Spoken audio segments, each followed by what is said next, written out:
Okay, so uh, this is another one I re-listened to recently. Dark Eyes, and how can I really preface this? Okay, Big Finish has done some more interesting things with the Eighth Doctor than anything. Mainly how they produce and kind of put his stuff out. Uh, Originally, when they started in 1999, they only had Doctors 5 through 7 because Tom Baker said no. And I don't know if what was the case. I don't think.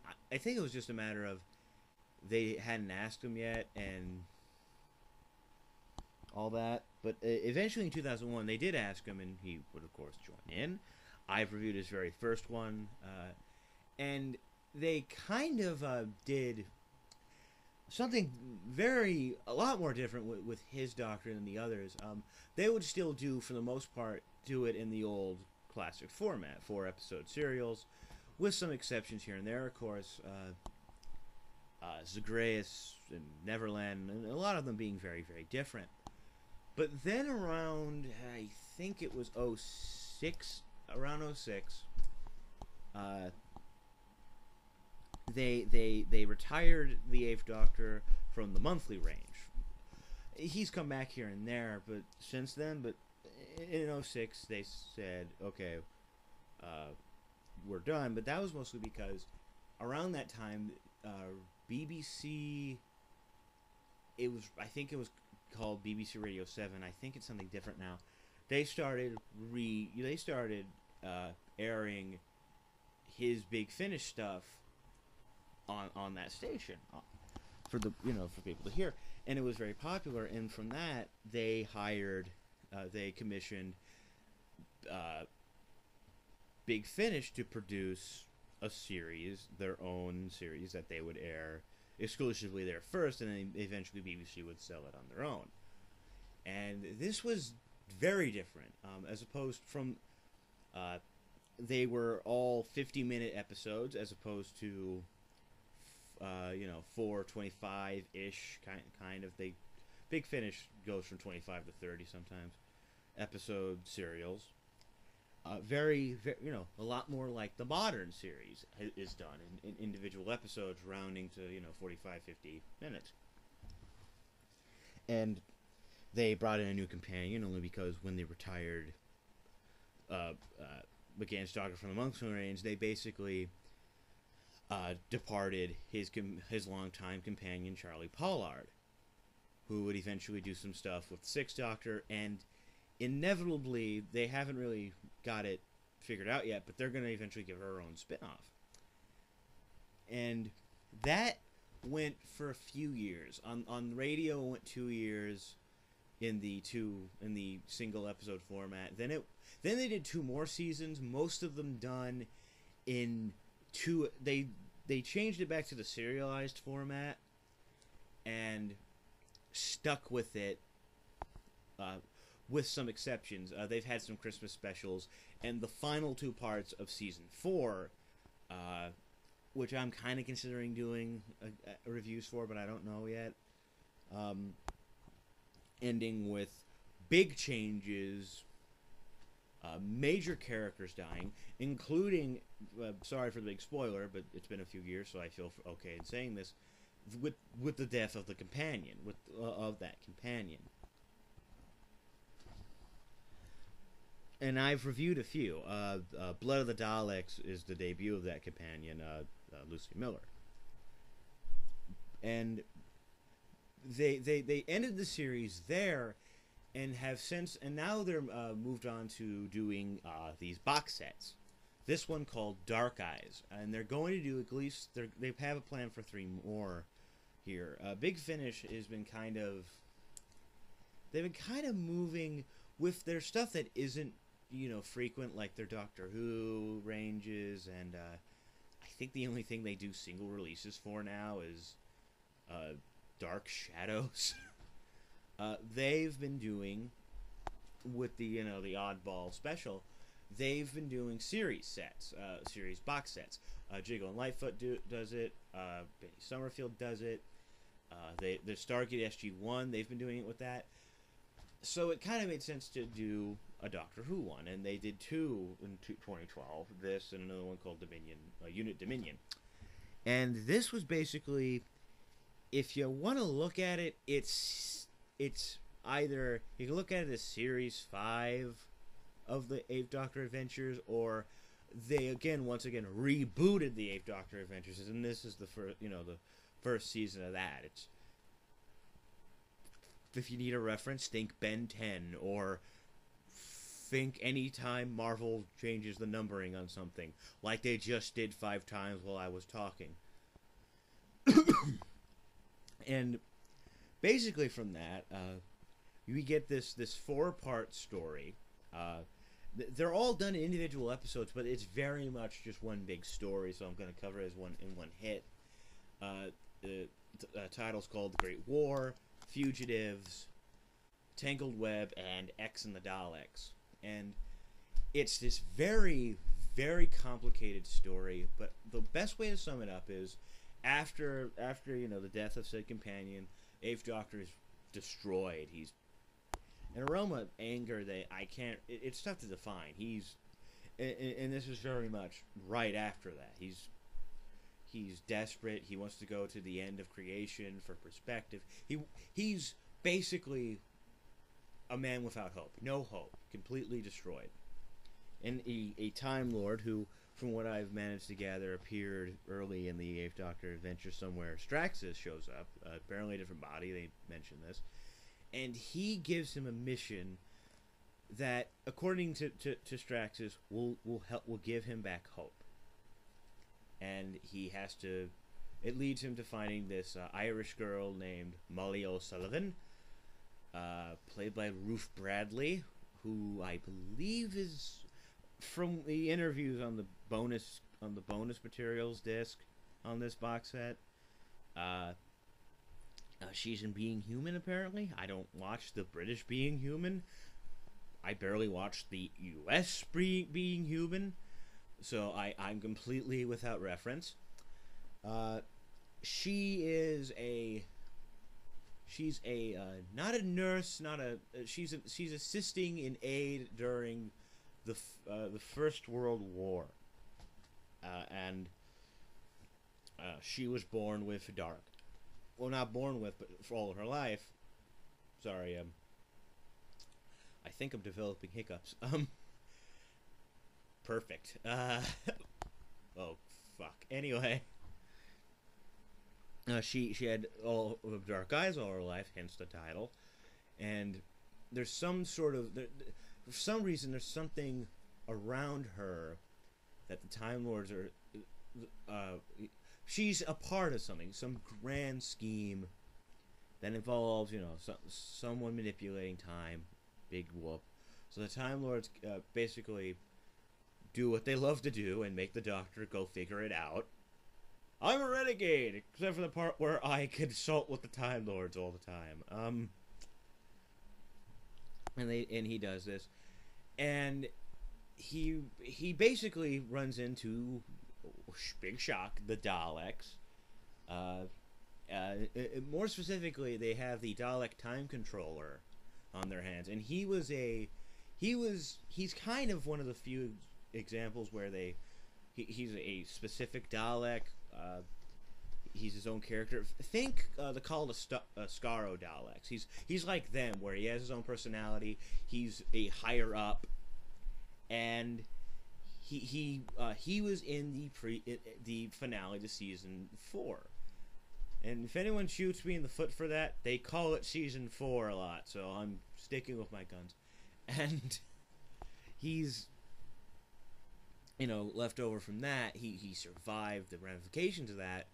So he's kind of, sort of, a main villain. There's another one. There's this other guy named Katris, who is played by Toby Jones. And you can go back to my Amy's Choice review to hear me gush about him for about maybe 10 minutes. He was definitely another thing that made me interested in getting this set. He's basically... He found Molly when she was 2, Molly was just, outside, wandered off, and he found her and did something to her. And basically, it's his whole plan he has against the Time Lords. He's sort of a Time Lord, but he's not. I don't want to get into it too much, but he was a Time Lord who genetically changed himself to not be a Time Lord for the basic purpose of his plan, which involves something he did to Molly, which resulted in her dark eyes. But there's something physically he did physically to Molly that spells the end of if his plan were to succeed, would have ended the Time Lords. That's all I'm gonna say. So with that, that's basically the kind of the resemblance of the plot. A lot of it is the Eighth Doctor and Molly running away from the Daleks.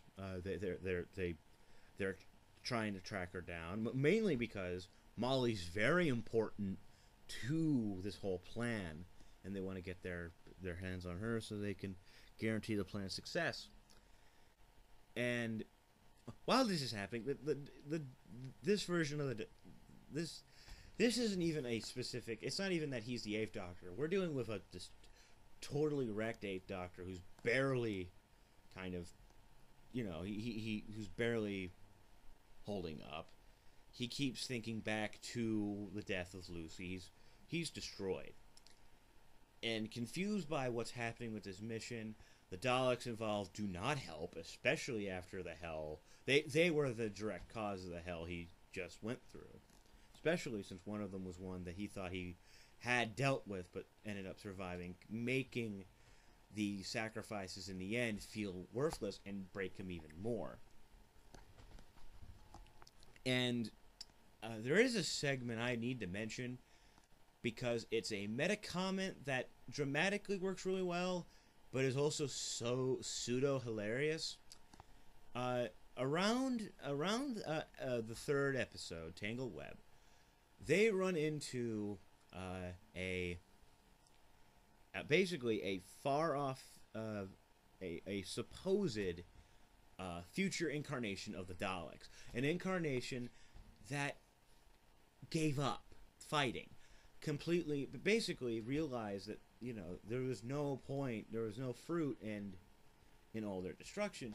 So they learned to accept peace and slowly try and basically make themselves Khalids again. Try and retro-engineer their bodies back into what they were before.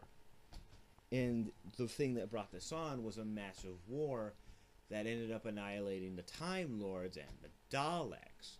They don't specifically say it's the Time War, because they legally can't. But upon the idea of saying such a war could happen, the Eighth Doctor basically treats this like one of my awful jokes. He's like, there's no way that could possibly happen. Now, the reason why this works, hilariously is because, well, we know what will eventually happen. But dramatically, I think, and they don't ponder on it too much, but they do admit, yes, this is basically a half joke against the idea of the Time War, but also subtly setting up a little emotion here, because we're dealing with a Doctor who hadn't, of course, been through such an event yet, as big as the Time War. So before it happened, he figured, it would never happen. So with that little line set up now, it kind of changes. It gives you more of a, if you accept this as canon, it gives much more dramatic, weight to the whole thing. He never thought the possibility of a war was possible, and then eventually he would be one of the only survivors of that war.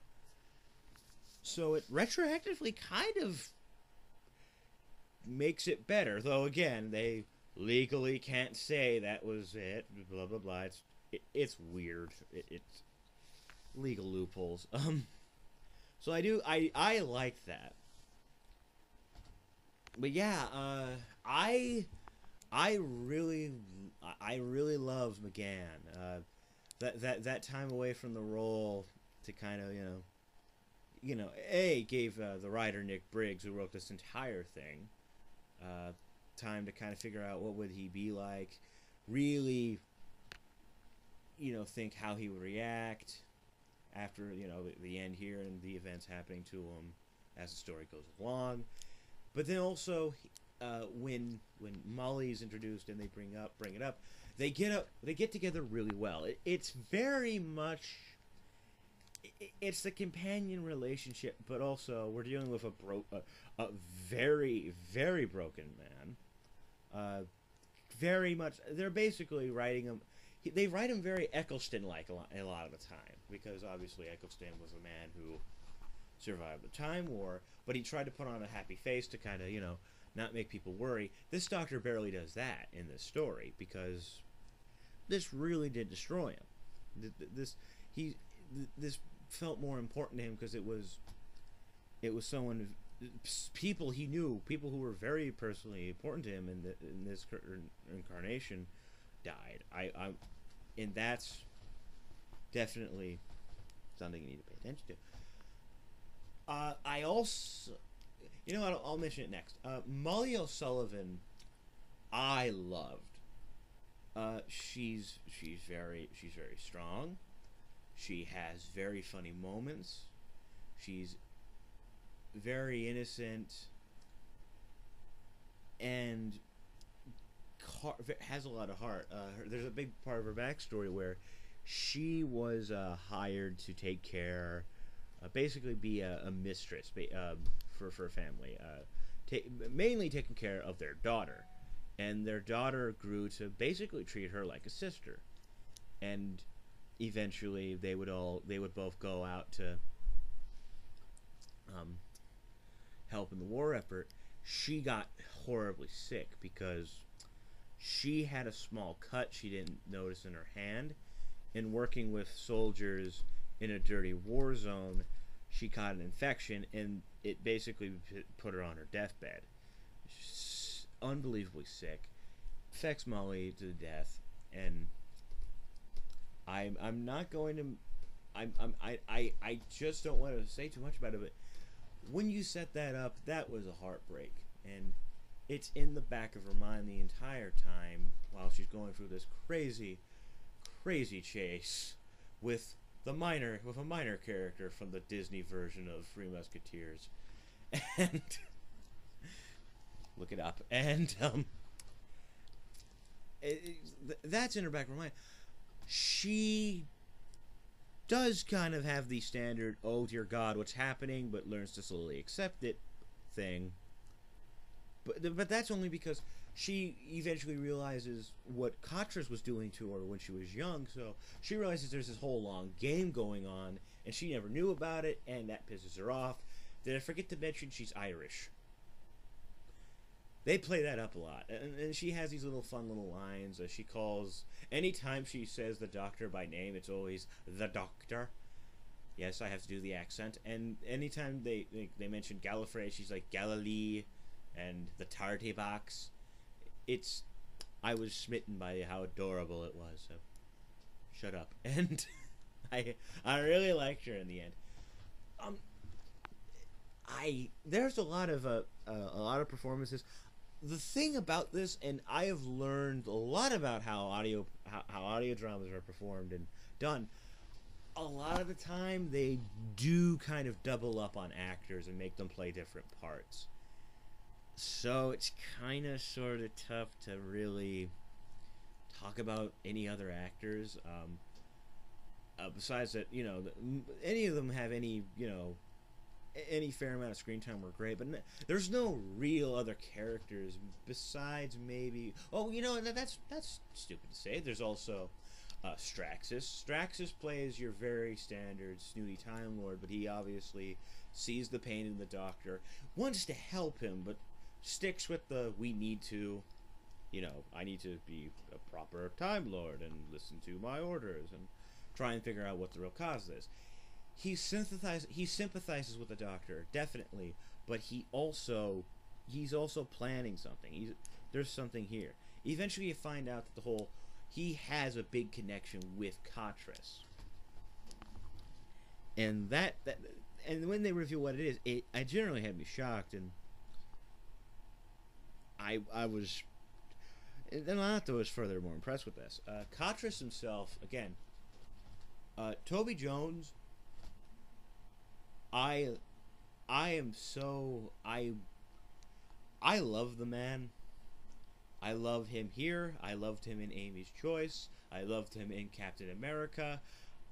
Whenever he actually got an actual line in the Hunger Games, I was like, yay, Toby Jones got a line.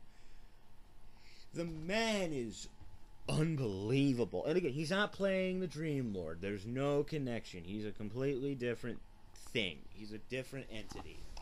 So if anyone's going to lose their mind over that, don't. It's very possible to play different actors. Doctor Who's known for this.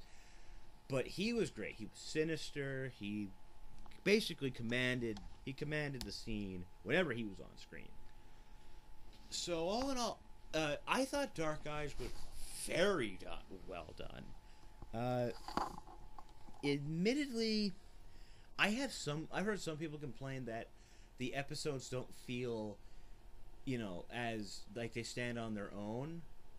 And that's not the point of it. The point of this was to tell this somewhat extended story.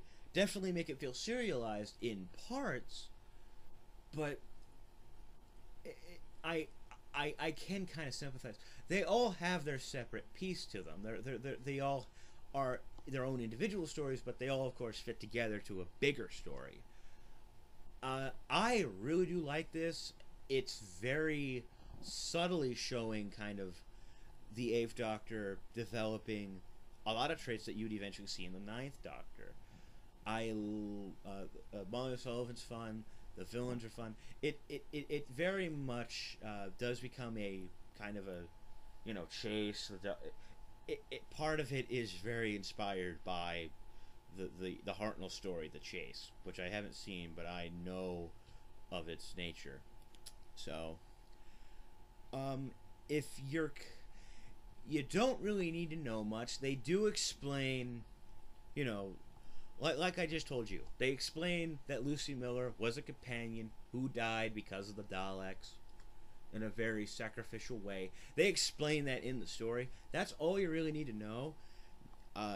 This is not unbelievably cheap. I got it on a discount because last year Big Finish ran this big deal where I got it for $20. I know it's a little more expensive now. I still think it's worth the money. It's very good. It's a lot of fun. Definitely check it out.